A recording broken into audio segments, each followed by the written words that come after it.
কৃষকের গরু চুরি করে দলীয় কর্মী সমর্থকদের জন্য বিরিয়ানি ভোজের আয়োজন করেছিলেন ইউনিয়ন বিএনপি নেতা। এমন অভিযোগের প্রেক্ষিতে থানায় মামলা দায়েরের পর গরুর চামড়া আর মাংস সহ এজাহারভুক্ত দুইজনকে হাতে নাতে গ্রেপ্তার করে থানা পুলিশ। একটা চেতন পায়ে দেখি আমাদের গোলঘরের দরজা খোলা, দৌড়ে গলে ভিতরে ঢুকে দেখি আমাদের গরু নাই।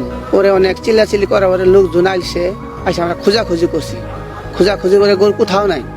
কয়রা বাজার ঢুকছি, ঢুকে দেখি মুক্তা চৌধুরীর বাড়িতে অনেক লোকজন, কুড়ালের কুবর শোনা যায়। চতুর্থ কাটা করা বেড়া, আমি বেড়া ফাঁক করে দেখি ওখানে গরু কাটতেছে। 11 জানুয়ারি জামালপুরের মাদারগঞ্জ উপজেলার আদারভিটা ইউনিয়ন বিএনপির সাধারণ সম্পাদক মোহাম্মদ মাহমুদুল হাসান চৌধুরী মুক্তা এবং তার স্ত্রী জেলা মহিলা দলের অর্থ ও গবেষণা বিষয়ক সম্পাদিকা লাইলা খাতুন ইতির বিরুদ্ধে গরু চুরির অভিযোগ তোলেন পার্শ্ববর্তী ইউনিয়নের কৃষক এফাজ মণ্ডল। গরু মুক্তা চৌধুরী কাইরা নিজেই জব করছে, শুনলাম।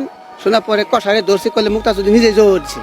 দেওয়ার পরে চামড়া সহ কষাই সহ ওর সাথে চুর একটা আসলো, সহ ধরে আমরা। গরুর মালিক কৃষক এফাজ মণ্ডলের অভিযোগ, গত 10 জানুয়ারি দিবাগত রাতে তার গোয়ালঘর থেকে গরু চুরি করেছেন বিএনপি নেতা মোহাম্মদ মাহমুদুল হাসান চৌধুরী মুক্তা। সেই রাতেই সুমন মণ্ডল, বিজ্ঞ চৌধুরী, কসাই বজলুর প্রামাণিক ও কয়েকজন কর্মীর সহায়তায় বিএনপি নেতা মুক্তা নিজেই জবাই করেন গরুটি। পরদিন দুপুরে চুরি করা মাংস দিয়ে কর্মী সমর্থকদের জন্য আয়োজন করা হয় বিরিয়ানি ভোজের এবং কিছু মাংস রেখে দেওয়া হয়। খোঁজাখুঁজি করার পরে একটা নিউজ আসে যে মুক্তা চৌধুরীর বাড়িতে একটা গরু জবাই করা হয়েছে। সে বিএনপির 6 নং আদারভিটা ইউনিয়নের সাধারণ সম্পাদক। তার বাড়িতে একটা সকালে প্রোগ্রাম আছে, সেজন্য গরু জবাই করা হয়েছে। পরে আমরা ওটাকে শনাক্ত করে দেখি যে চামড়া সহ শনাক্ত করে দেখি গরুটা আমাদের। এ বিষয়ে 12 জনের নাম সহ অজ্ঞাত আরো কয়েকজনকে এজাহারভুক্ত করে থানায় মামলা দায়ের করেছেন ভুক্তভোগী কৃষক এফাজ মণ্ডল। আমরা দেন কৃষক লোক, আমরা মনে কৃষি কাজ করে খাই। আমার খুব দুঃখের বিষয়, মনে হয় আমরা বছর শেষে দুইটা গরু পালি, 2 লাখ, 1 লাখ, 1.5 লাখ করে এটা বেশি। এটা আমাদের ইনকাম, আমরা যাতে সুস্থ মতো থাকতে পারি, এটা আমার কাছে করু জুড়ে অনুরোধ। এদিকে চোরাই গরুর মাংস দিয়ে ভুরি ভোজের বিষয়টি নিয়ে থানায় অভিযোগ দায়ের করা হলে ঘটনাস্থলে গিয়ে গরুর চামড়া ও মাংস সহ 2 জনকে গ্রেপ্তার করে পুলিশ।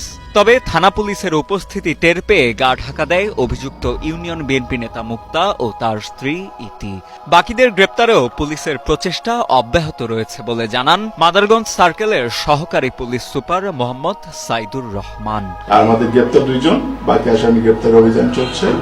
আশা করি অচিরেই বাকিরা গ্রেপ্তার হবে। অভিযুক্ত ইউনিয়ন বিএনপি নেতা মুক্তাকে দলীয় পদ থেকে সাময়িকভাবে অব্যাহতি দিয়েছে মাদারগঞ্জ উপজেলা বিএনপি। এ বিষয়ে উপজেলা বিএনপির আহ্বায়ক অ্যাডভোকেট মঞ্জুর কাদের বাবুল খান জানান, অভিযোগ প্রমাণিত হলে অভিযুক্তের বিরুদ্ধে নেওয়া হবে কঠোর ব্যবস্থা।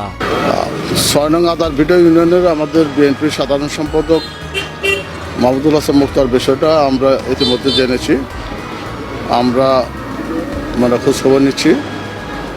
ঘটনার সত্যতা পাওয়া গেলে আমরা অবশ্যই দলীয় ব্যবস্থা তার বিরুদ্ধে গ্রহণ করব।